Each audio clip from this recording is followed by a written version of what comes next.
বললে তো সমস্যা। এই হাসির চক্করে ক্যামেরাম্যান কত বকা খেয়েছে আমার কাছে জানো না। প্রথমে তোমার উপর ছাড়ছি, ঠিক আছে, তুমি যেরকম ভাবে সাজাবে, কিন্তু ওই চোখটা একটু সফট করো আর লিপসটা তুমি যা খুশি করে দাও। আজকের ব্রাইডের কাছে গিয়ে তো আমি পুরোপুরি ভয়ে ভয়ে ছিলাম যে না কেন তাকে হাসতে বলা যাবে না, তাকে হাসতে বললেই নাকি তার রাগ হয়। এরকম কথা কোথাও তোমরা শুনেছো যে কাউকে হাসতে বললে তার রাগ হয়? তাকে যখন কারণ জিজ্ঞাসা করছি যে কেন হাসতে বললে তোমার এত রাগ হয় কেন, তখন সে উত্তরে বলছে হাসতে বললেই কি মানুষের হাসি পায়, আমি কেন জোর করে হাসবো। আমার মনেই নেই আমার বিয়ে হয়ে গেছে। আমি আয়না তাকিয়ে বলছি মানে কিছু চেঞ্জ লাগছে না, আমার সিঁদুর তো নেই।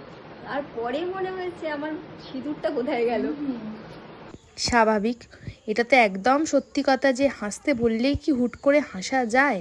তবে এই ব্রাইড কিন্তু ছিল খুবই মিষ্টি একজন মানুষ। হাসি নিয়ে প্রবলেম থাকলেও তার যখন মনে ইচ্ছা জাগে তখন কিন্তু সে ঠিক মন খুলে হেসে নেয়। তোমাদেরকে এই ব্রাইডের গল্প বলতে বলতে আমি কিন্তু এই ব্রাইডের বেস মেকআপটা একদম রেডি করে নিয়েছি।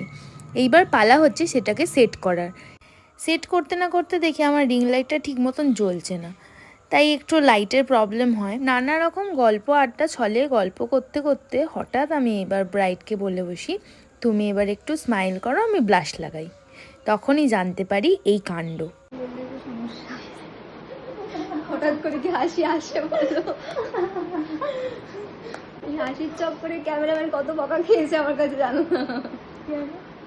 সারাদিন কিছু খাইনি, হাসো হাসো হাসো।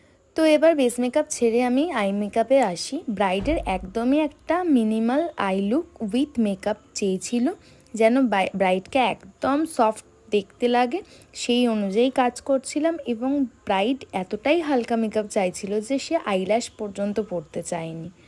তো তার ইচ্ছাটাকে প্রাধান্য দিয়েই কাজ করাটা আমার দায়িত্ব, সেই অনুযায়ী আমি কাজ করেছি। একার হাতে ফুল মেকওভার করে হেয়ার করে যতটা পেরেছি ভিডিওতে তোমাদের সামনে তুলে ধরার চেষ্টা করেছি। তোমরা জানিও পুরো লুকটা কেমন লাগছে।